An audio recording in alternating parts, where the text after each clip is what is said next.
পতঙ্গের ভেতরে যত গুনাহ সব আমি চিরুনির ভেতরে করে লই আসলাম। লইয়া আইসা আমি যখন লা ইলাহা ইলাহা ইলাহা কইয়া মাথার উপরে, ইলাহা কইয়া পিছনে ছেড়ে দিলাম, তাহলে লা কইয়া সব টাইনা নিয়ে আসলাম, ইলাহা কইয়া পিছনে ছেড়ে দিলাম। এবার আমার আর কোনো গুনাহ রইল না, না চোখের কোনো গুনাহ আছে, না কানের কোনো গুনাহ আছে, না আমার দিলের ভিতরে ময়লা আছে। তাহলে সব ময়লা পরিষ্কার হয়ে গেল। এবার ওখান থেকে তুমি জরফ লাগাইবা ইল্লাল্লাহ। এই যে ইল্লাল্লাহ দিলাম, এই ইল্লাল্লাহ হইল হাওয়া, ইল্লাল্লাহ হইল নূর। এই নূর যদি তোমার সিনার ভিতরে পোষ করতে পারো, এই নূরওয়ালা, এই কলমওয়ালা, এই নূরওয়ালা সিনা আসমানের বাধা মানে না, জমিনের বাধা মানে না, কবরের বাধা মানে না, হাসরের বাধা মানে না, মিজানের বাধা মানে না, ফুলসিরাতের বাধা মানে না। তোমাকে মাওলা উড়াইয়া উড়াইয়া এই নূর মাওলার আরশে আজমে যায় পৌঁছে যায়। বলো সুবহানাল্লাহ। আল্লাহ পাক বলে, বান্দা তোমার যখন আলা বিযিক্রিল্লাহি তাতমাইন্নুল কুলুব, তোমার কলবকে প্রশান্ত করার জন্য আল্লাহ পাক মেডিসিন দিয়েছেন। এই জামা পরিষ্কার তুই হস কেমনে? কয় জামা পরিষ্কার হই বাজার থেকে হুল সাবান কিনে। কয় কেমনে? কয় হুল সাবান গুঁড়া পাউডারের ভিতরে ভিজাইয়া রাখি। এরপরে কি হয়? কয় ভিজানোর পরে এটাকে কতক্ষণ, আধা ঘন্টা রাখি। এরপরে খাঁচা দিয়ে দিলে ময়লা যায় পরিষ্কার হইয়া, আর কোনো দুর্গন্ধ থাকে না। যেমন জামা তেমন জামা হইয়া যায়। এটার সাথে যদি একটু ইস্তারি করে, এটার সাথে যদি একটু ভালো মতন সেন্ট দেয়, এখন আর পুরাতন জামা কেউ পায় না। আল্লাহু আকবার। কয় তোমার দিলের ভেতরে এত ময়লা জমছে, এই ময়লাটাকে তুমি পরিষ্কার করবা লা ইলাহা ইল্লাল্লাহ দিয়া। এটা যদি হয় কোনো আহলুল্লাহর হাতে হাত দিয়া, কোনো পীর মাশায়েখের হাতে হাত দিয়া যদি তুমি সকাল সন্ধ্যা 12 তাসবিহ জিকির করতে পারো, 6 তাসবিহ জিকির করতে পারো, দেখবা তোমার দিলের ভেতরে এমন নূর পয়দা হবে, এমন ইল্লাল্লাহর নূর জরব তৈরি হবে, তোমার ময়লা পরিষ্কার হয়ে যাবে। মাওলার সৃষ্টিকালে যেমন তোমাকে পতু পবিত্র বানাইছে, মাওলা তোমাকে তেমন পুতু পবিত্র বানাইয়া ফেলবে। অনেক বড় শান। কত বড় শান জানো রে? আমরা গুলালি দিয়া গুল্লি করি। আমাদের জায়গায় গুলালি কয়, গুলালি কয় না, না গুল্লি বাস কয়, গুলালি কয়। এর সাধারণ ভাবে সব শোনেন, গুলালি দিয়া আমরা গুল্লি করি। বগ আছে ডালের কাছে, ডালের উপরে বসা বগ, এবার গুলালি দিয়ে আমরা গুল্লি করি, গুল্লিটা মারে।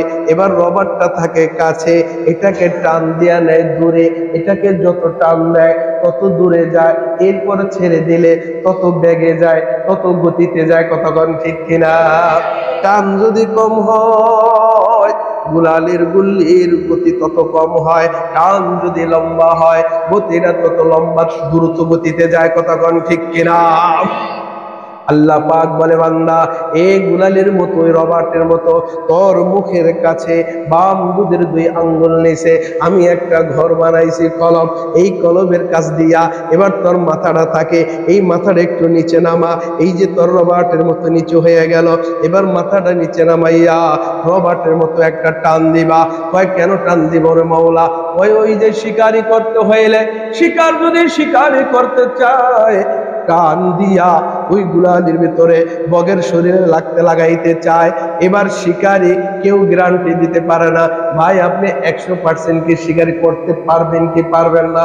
কয় ভাই আমি চেষ্টা করবো, লাগলেও লাগতে পারে, উড়াল দিয়েও যাইতে পারে, ঠ্যাঙ্গের ফাঁক দিয়েও যাইতে পারে। কতক্ষণ ঠিক কিনা? আল্লাহ পাক বলে, বান্দা তোর মাথাটা একটু বাম সাইডে দুধ আছে, এই দুধের 2 আঙ্গুল নিচে মাথাটাকে নিচে নেওয়া হবে।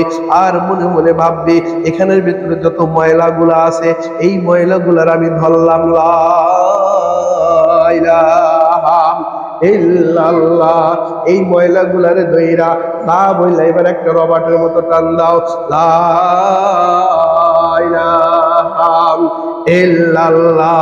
রবার্ট যেরকম টান দিয়া ছেড়ে দেয়, তুমি তোমার কলবের দিকে মাথাটা নোয়াইয়া এবার জোরে একটা টান দিবা, লা ইলাহা এখানে ভেতরে গুনাহগুলো আইনা বাম ডান সাইডে তুমি ফালাইয়া দিলা, এবার তুমি এখানে কি লাগাইবা?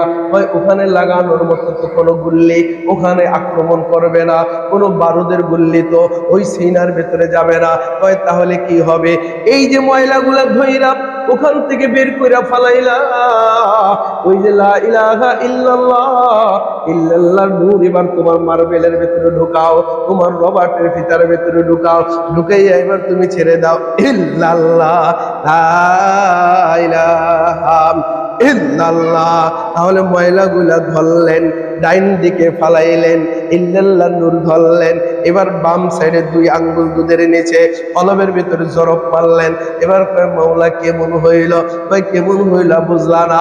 ওই শিকারী গ্যারান্টি দিতে পারলো না, বক শিকার হবে কি হবে না এই গ্যারান্টি ও দিতে পারে না।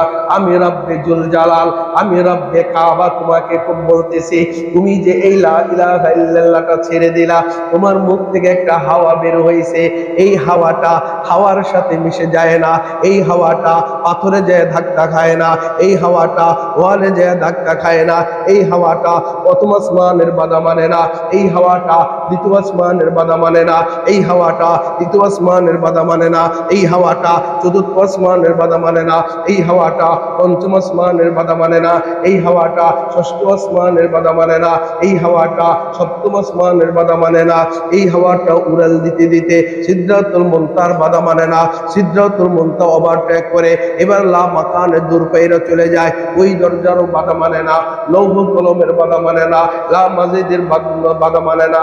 এই হাওয়াটা যাইতে যাইতে আল্লাহ পাক বলে, বান্দা তোর মুখের এই হাওয়াটা আমার আরশের গায়ে যায় ধাক্কা খেয়ে যায়।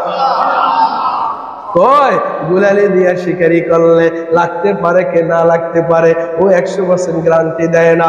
তুই যদি তোর মুখের থেকে বাম সাইডে দুধ, এই দুধের নিচে 2 আঙ্গুল নিচে কলম, এখান থেকে যদি লা ইলাহা ইল্লাল্লাহ এভাবে তুমি যদি ছেড়ে দিতে পারো, মুখের হাওয়াটা কোথাও ধাক্কা খায় না, উড়াল দিয়া যাইতে যাইতে যাইতে যাইতে আল্লাহ পাকের আরশের নিচে থামা, আল্লাহ আরশের গায়ে ধাক্কা খায়। এবার আরশের নিচে যাইয়া এই যখন ধাক্কা খাওয়া আরম্ভ করে দেয়, এই হেটুল গুলা লড়তে থাকে, খুঁটি গুলা লড়তে থাকে। মাওলা জিজ্ঞাসা করে, ও খুঁটি তুমি কেন লড়ো? আমি কেন লড়বো না? কুবা মসজিদের মুসল্লিরা গুনার বোঝা মাথায় লইয়া তোমার ডাকা আরম্ভ করে দিয়েছে। আমার যতক্ষণ পর্যন্ত তুমি তাদের গুনাহ না মাফ করবা, ততক্ষণ পর্যন্ত আমি হেলা থামাবো না। মেরে মোহতারাম ভাই, আপনার মুখের হাওয়াটা আরশে আজমে যে ধাক্কা খায়, গুলালির গুল্লিটা বগের শরীরে যে লাগতেও পারে, নাও লাগতে পারে। এই জন্য কোবার মসজিদেরা বড় শানওয়ালা মসজিদ, বড় আজমতওয়ালা মসজিদ, বড় ইজ্জতওয়ালা মসজিদ, এমন একটা মসজিদ দিল থেকে শুকরিয়া আদায় করে আলহামদুলিল্লাহ। মেরে মোহতারাম ভাই, বড় ভালো লাগতেছে আমার, আজকে অনেক কথা বলতে মনে চাচ্ছে। মসজিদটা অনেক সুন্দর করেছেন, আবার ইসলাহী বয়ানগুলা দিচ্ছেন। এটা হলো আত্মশুদ্ধি, ইসলাহী বয়ান হলো আত্মশুদ্ধি, দিল নিয়ে বয়ান। আল্লাহ তাআলা যেন এমন কিছু কথা বের করেন যে কথার দ্বারা আমি আপনারা সকলে যেন ইসলাম হইতে পারি, বলেন আলহামদুলিল্লাহ। মেরে মুহতারাম ভাই, আমরা অনেক সময় ওয়াজের ময়দানে আমরা বেলুনে হাওয়া দিই না? তো বেলুনে হাওয়া দিয়া যখন ছেড়ে দেয় মুটকিটা আটকাইয়া ভিত্তি দিয়া, তখন আমাদের ছোট্ট ছোট্ট বাচ্চাদের কাছে দিয়ে দিলে ওরা এটাকে ধরে রাখলে আলহামদুলিল্লাহ, ধরে ছেড়ে দিলে এই বেলুনটা হাতের থেকে উড়াল দিয়ে আস্তে আস্তে করে কোথায় চলে যায়? হ্যাঁ, উপর দিকে চলে যায়, বাতাসের সাথে চলে যায়। কথা কন ঠিক কিনা? হ্যাঁ, আল্লাহ পাক বলেন, বান্দা আমি তোমার ভেতরে একটা কলম দিয়েছি, দেল দিয়েছি, ওই দেলের ভেতরে যদি তুমি হাওয়া দিতে পারো, তোমাকে উড়াইয়া উড়াইয়া আমার বাড়িতে নিয়ে আসে। বলেন সুবহানাল্লাহ। মেরে মুহতারাম ভাই, আল্লাহ তাআলা বলে, বান্দা এ আমার বান্দা, छोड़ दी किश्ती तेरी रहमत का दुनिया देख कर, अपना दर पे रहमत का सहारा देख कर। রব্বুল আলামিন বলেন, এই আমার বান্দা, হাওয়ার ভেতরে, বেলুনের ভেতরে যদি হাওয়া দেওয়া হয়, এই বেলুনের মুখ বন্ধ করার পরে যদি ছেড়ে দেওয়া হয়, এই বেলুন উড়াইয়া উড়াইয়া বাতাসে তাকে উড়াইয়া উড়াইয়া একদিকে না একদিকে লইয়া যায়, ও আর আপন জায়গায় বসে থাকে না।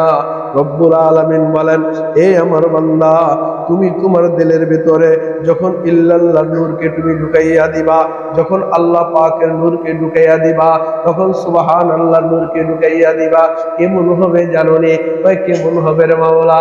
কয় তোমার কি উড়াইয়া উড়াইয়া আমি মাওলার বাড়িতে তোমারে নিয়ে আসবো। মেরে মুহতারাম ভাই, কেমন যেন আল্লাহ পাক বলেন, বেলুনকে ঠেকাবার জন্য কেউ যদি ধরে ফেলে ও আর নড়তে পারে না। বেলুন যদি ঘরের ভিতরে ছেড়ে দেয়, ওই বেড়ালের উপর দিয়া কার বাসের উপর দিয়া এর উপরে আর যাইতে পারে না।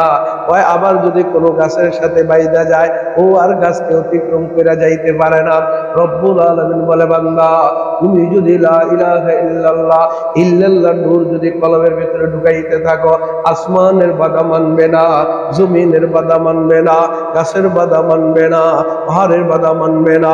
প্রথম আসমানের গেট খুলে যাবে, দ্বিতীয় আসমানে চলে যাবা, দ্বিতীয় আসমানের গেট খুলে যাবে, তৃতীয় আসমানে চলে যাবা, তৃতীয় আসমানের গেট খুলে যাবে, চতুর্থ আসমানে চলে যাবা, চতুর্থ আসমানের গেট খুলে যাবে, পঞ্চম আসমানে চলে যাবা, পঞ্চম আসমানের গেট খুলে যাবে, ষষ্ঠ আসমানে চলে যাবা, ষষ্ঠ আসমানের গেট খুলে যাবে, সিদরাতুল মুনতাহায় চলে যাবা, সিদরাতুল মুনতাহায় পাড়ি দিয়া লা মাকানা লা মাজিদ না, সমস্ত জগৎগুলাকে পাড়ি দিয়া মাওলার আরশে আযমে চলে যাবা।